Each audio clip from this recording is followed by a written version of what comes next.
The silence is quiet, and it feels like it's getting hard to breathe. And I know you feel like dying, but I promise we'll take the world to its feet. Move mountains, bring it to its feet. Move mountains, and I'll rise up. I'll rise like the day. I'll rise up.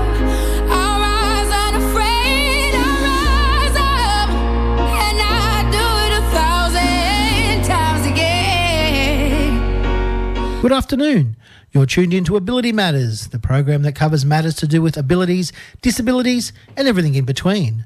We are one of the longest running disability-related shows in the world, starting its headway on air all the way back in 2007 and now brought to you by My Home Living Care, an NDIS registered disability support organisation. Yes, thank you, Sean.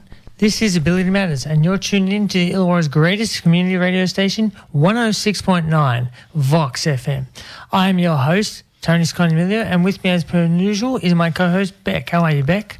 Good morning, Tony. How are you? Sorry, I should say Bec from Flagstaff. Bec yes? from Flagstaff. Bec from Flagstaff, yes. So true. Thank you. And so, who do we have with us today? A bit of a crowded room today, yes? We do, but it's okay. The more the merrier. Okay. Yeah, of course, yes. Okay, so we have Emilia and Whitney, who are both support coordinators from Anala. Thank you very much for having us here today. Not a problem. Go for it, girls. Afternoon. Also, I should thank Tim for the past 2 hours of his wonderful show, Through the Past Darkly. Good stuff, Tim. Thanks for waving us on. Good stuff, mate. Good stuff. Yes. And also, just a little bit off the motion there for a second. It's certainly overcast outside, isn't it? Just touching on the weather here, because that's what... You definitely felt it walking into the building. A bit of a sprinkle. Every single time I've gone outside today, it's not stopped raining. So I think we're catching a bit of residual weather from up north. Yeah, that big, what's it called, Alfred? Yeah. The big coastal storm or whatever it is in Queensland. It's now moving down, so we're getting a bit of the overhang from it, yeah? Yeah, I think we're catching a little bit of the outside. Yeah, because we're not weathermen, so... No. Yeah. We'll just go from what we see, yeah. Anyway, yeah, so let's move on to the more stuff that we're more in control of, shall we? Our interviews now. Go for it, girls. Oh, I thought you were going to play some music. Oh, right, yes, of course. Yeah, we're opening today's song. Oh, I've got here some Glenn Frey from the band Eagles with the song The Heat Is On from 1984.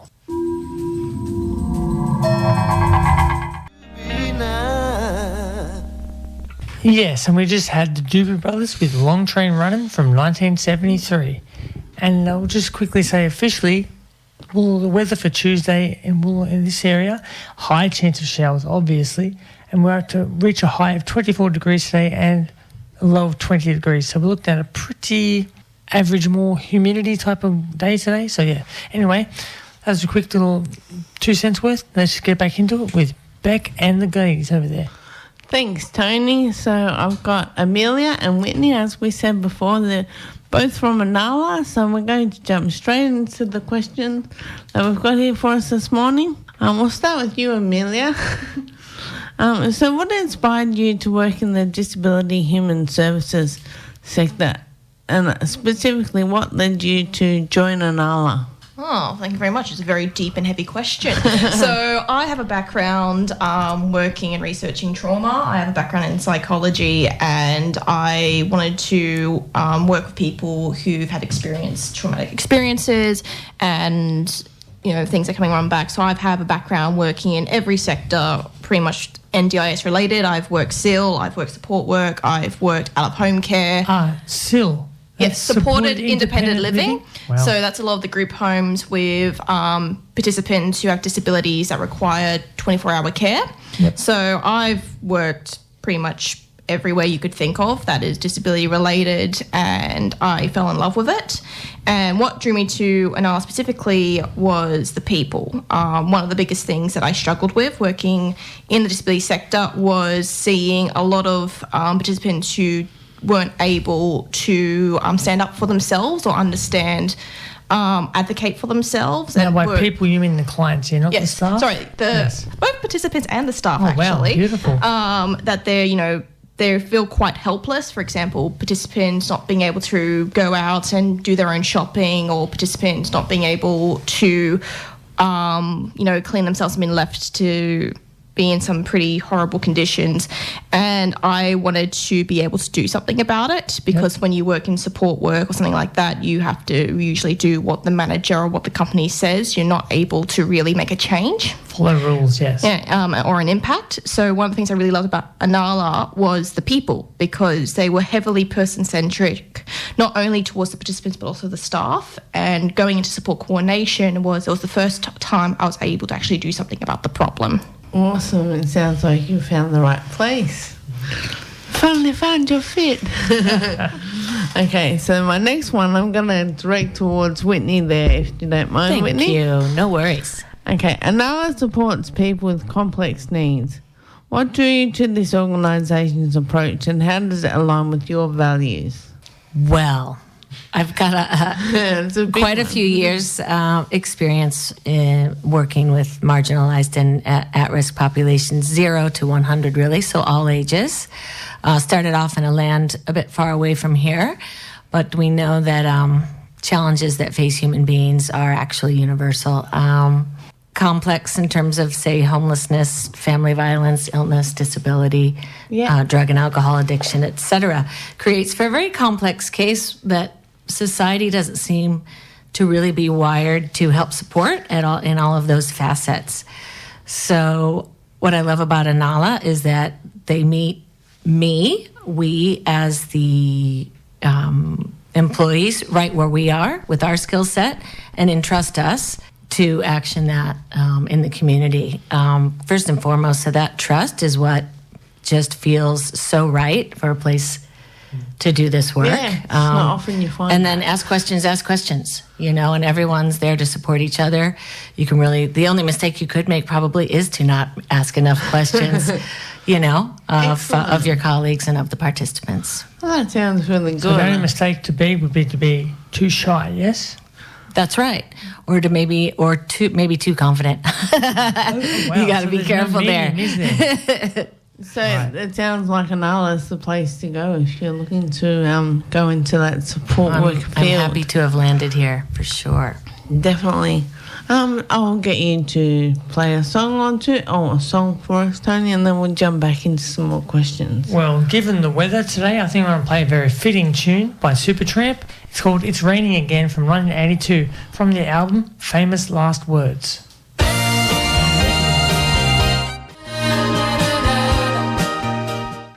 And yes, once again, that was just Supertramp with It's Raining Again from 1982 album Famous Last Words. Go for it, Bec. Thanks for that awesome song there, Tony. Sorry, I may have cut you off. Go for it anyway.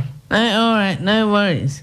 So my next one's for you, Emilia. Can you share a moment in your work as a support coordinator that has reinforced why you chose this path?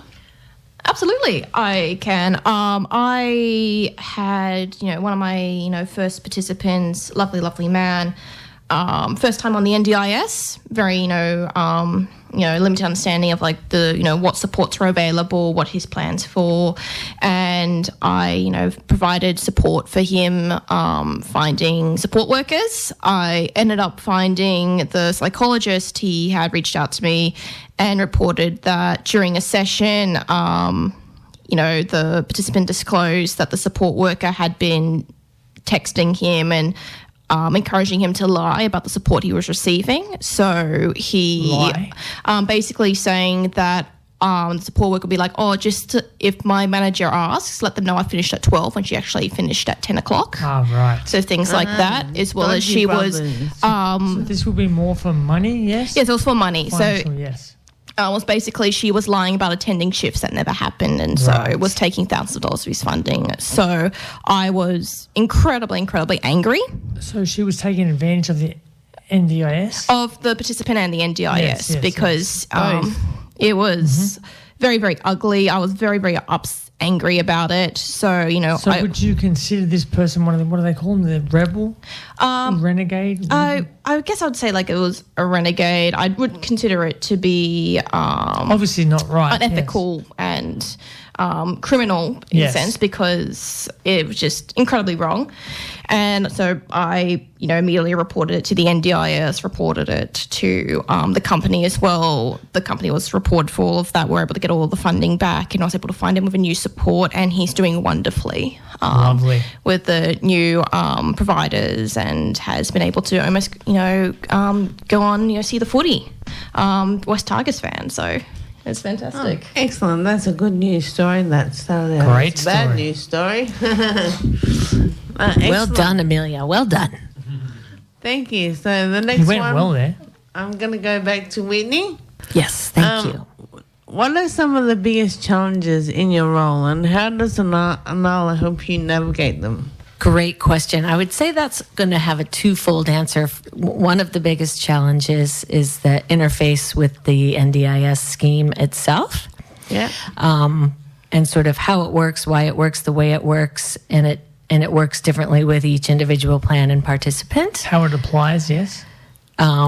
How to comply exactly with what it is they are intending the funding to be used for. And then you do your best to try to have it match up and work in the best interest of the participant. But oftentimes you'll run into some conflict there and be told no, or that you're sort of out of compliance, or that won't work here. And it can be very confusing and sometimes a bit frustrating.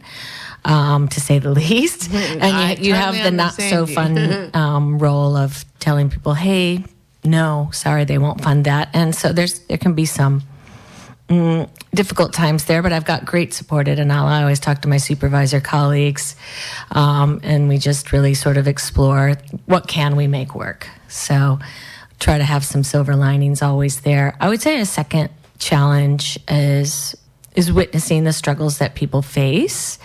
And there will be times where, unfortunately, I can do everything I can do to help them, and sometimes they may just make choices to continue on as they do, and I just try to send them love and say, well, let me know if you need me. I'm here when you do.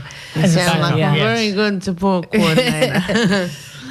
So I'm just going to deviate from these questions that we've got here for a moment, just to touch base with you, Emilia, because I think it would be really good for people to hear what a support coordinator does, and you explained it so well in the music break. Oh, thank you. You've put me on the spot now. Did I? Good question.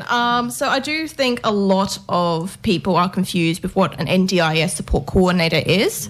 The best way I can explain it is that we read the terms and conditions for people who may not be able to or need support reading it, and we review their plans, and we provide them with referrals and resources to use that plan to the best of its ability. So we find them support workers, we find them psychologists, OTs.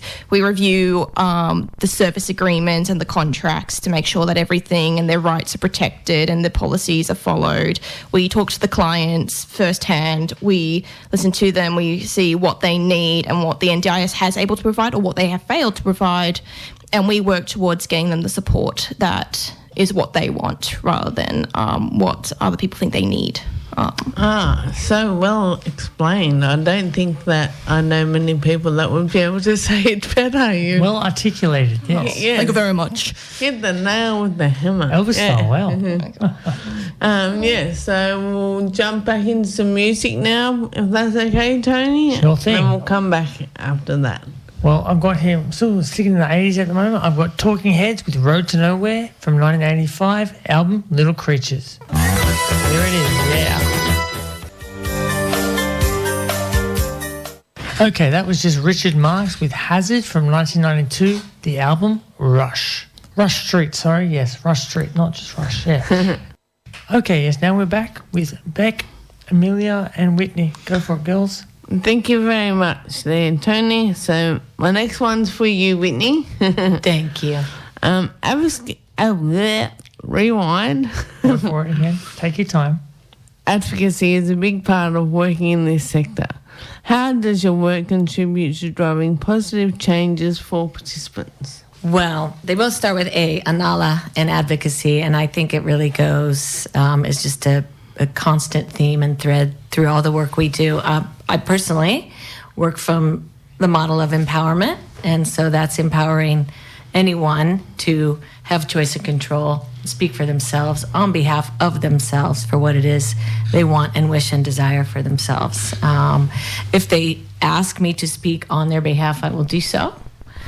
But first and foremost is empowering any participant and their loved ones, nominees or guardians, to act on their best behalf for what it is that they want. Awesome. Sounds like you'd be a good support coordinator. Most people are driven by other things to ensure they get what they need to get out of it, but it sounds like you actually really care and do that. Thank you. I do care. Maybe to a fault. I care a lot. Thank you. I like it. I think there's no bad caring. It's all good caring. As long as care's involved, should be all sweet. Okay, so Emilia, I've got one for you. Remember for me? Yeah. No, I'm here. I'm getting nice and close to the mic. So for those considering a career in disability or the human services field, what advice would you give them, and why might Anala be a great place to start? I think for anyone who is really interested in working in disability or the human service field, you need to learn how to listen. I think that a lot of people have this preconceived idea of what they think having a disability for a person is like, or if they have a certain diagnosis, or even if they have a family member. When you come into the disability field, you realise that even though you might know someone who has a disability, you know one person who has a disability. And just because someone might have the same diagnosis or the same experiences, that does not mean that they are the same person. And you have to learn to listen because it's about them at the end of the day. And if you actually want to make an impact, you need to know how to listen. Yeah, no, that's so true because, sorry, Tony, I'm going to use you as an example. Go for it. You have a brain injury? Yes. I have a brain injury. Two completely different people.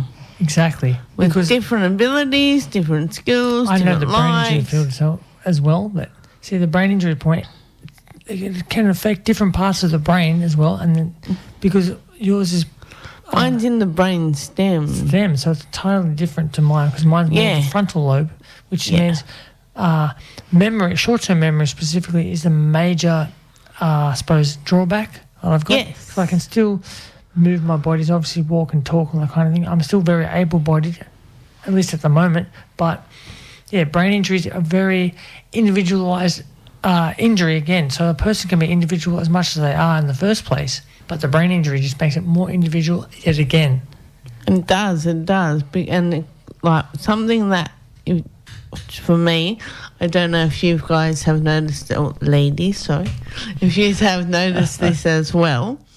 Like you said, they can have exactly the same condition or injury or illness or whatever Same that label, may be. yes. Yeah. But they have two totally different motivations because one might have that little bit more oomph than the other drive, one. yes. And they have that desire to get back to wherever they were before. The previous and life, it yes. can totally change the dynamics of what they need. Yeah, and absolutely. And again, this is a field where it's people. It's people first.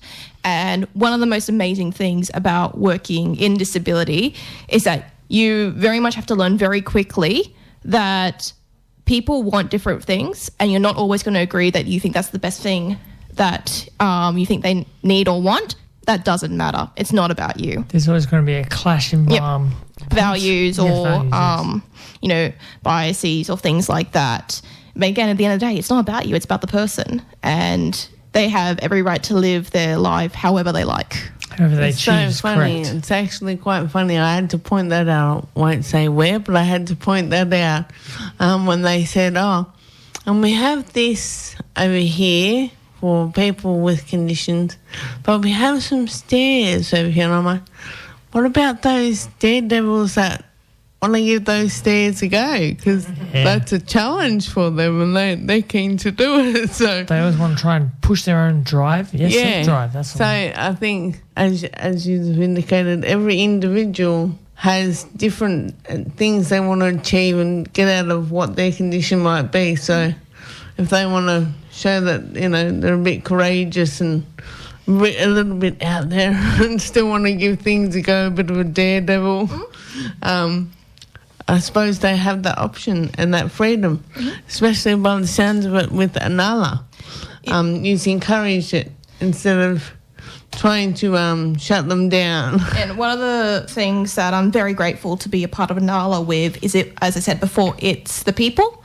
Anala has always very much had this value of putting people first. It's a person-centred kind of approach, which is a bit of a buzzword, but it's true. It's that you're working with so many wonderful people from all different walks of life who have all of his experiences, and they have taken on so many different types of clients in all sorts of situations, and we share that knowledge and we share that information and we work to build each other up as a team. And I think that's a very rare quality, to have a company that is a community that is so positive in supporting one another. Yes. So it's something that I think Anala very much thrives on, and I think that's one of probably the greatest qualities. Awesome. Well said. Excellent. So I suppose Tony will cut to some more music now, if that's cool. That's cool. We'll get back to more tunes, but before I say that, I just want to say this is still Tony S in the chair, with obviously Bec on the other side of the table, on 106.9, the Illawarra's greatest community radio station. Of course, you know that if you're tuned in hearing this right now. I'm going to play for you some Ray Charles and Diana Ross with Big Bad Love from 2005, even though they're both 50s and 60s icons. Have a listen. Here we go.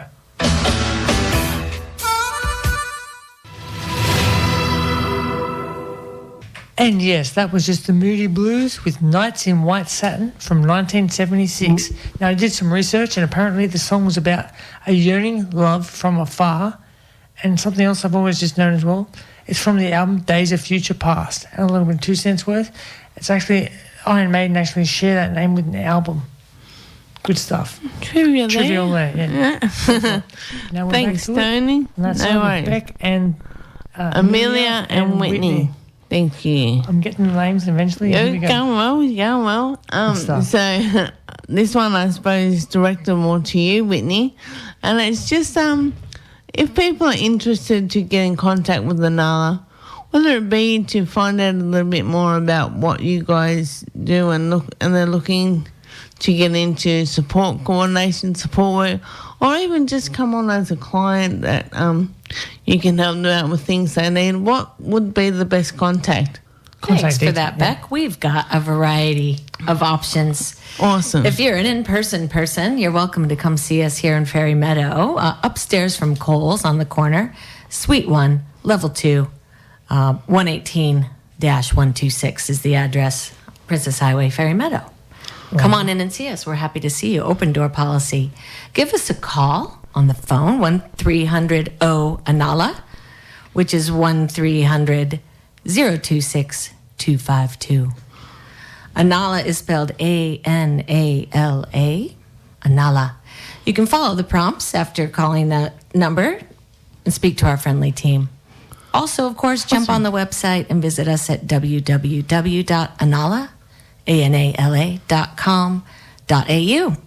We hope to hear from you soon. Thank you so much, and I love that you broke that down so that people can get their little pens out. Smooth. You've done that well. You've done that one yes. before, yeah. You could actually come and do some great ads for us if you like on VOX. Happy to. And I think it's just your manner of speaking is very official sounding. Beautiful. Thank you. I think maybe a little more than me. Thank you. Go stuff. Yeah. Okay, so I'd like to say thank you to both Emilia and Whitney. Thanks a lot for coming. Thank you so much for having us. It's been a wonderful time. Thanks, Bec and Tony. This is a great outfit you have running here. Thank you so much, and I love all the information that you gave to people. I think they'll be really excited to find out more about what Anala does. And he's in the background, and he thought he was getting out of it. Just like to say thank you for bringing Emilia and Whitney along, Jack. Yeah, not a problem at all. It's good to be back and see you again, Bec, and be able to, to continue to share with you guys what we're doing and where we're going with things. I'd love to say to you too, just quickly, how was the move? Because last time we spoke to you, you were in Picton, and now you're in Fairy Meadow. Yeah, so how'd you find that? Yeah, we did have the office we did have a small office in Fairy Meadow, but we hadn't quite opened up our big office, like Whitney was saying, just above Coles there. And it was a really good move. We've got a lot of space there. We've been starting to bring a lot of clients and stakeholders in and be able to share the space. You've been in there yourself. I have, and I have to agree. It's quite wide and spacious. We've got a lot of different avenues and rooms that people can go through and do different things. So yeah, absolutely. It's a great space. Yeah, we've really got a good space there to be able to bring people in, and I think it's also to give that real feel, to have people drop in and say hello and be able to see what we do in person. It's been really good. Yeah. Cool. So I'd just like to say you're all quite welcome to come back in another couple of months if you'd like. We can have another chat and catch up and find out if there's some upcoming and new programs for Anala and things that you'd like to share with the community. I know there's not a lot that we talk about in the northern suburbs of Illawarra, so I know that'd be great for our northern people that are listening to get involved with. Sounds fantastic. We'll love to come back for another chat and talk about what all the projects and things that Anala's working towards. Beautiful. Yes, excellent. So Get you back later in the year for an update sort of thing? Yeah, we'll get you back and we'll have another chat. And then I suppose from me, I'd just like to sign off and say have a great afternoon, everybody. Thank you for listening, and thank you for all your great music this afternoon, Tony. Not a problem, Bec. Thank you for conducting the interview so well. They made it easy. They had great answers. Yes, You're too kind. Thank you so much for having us.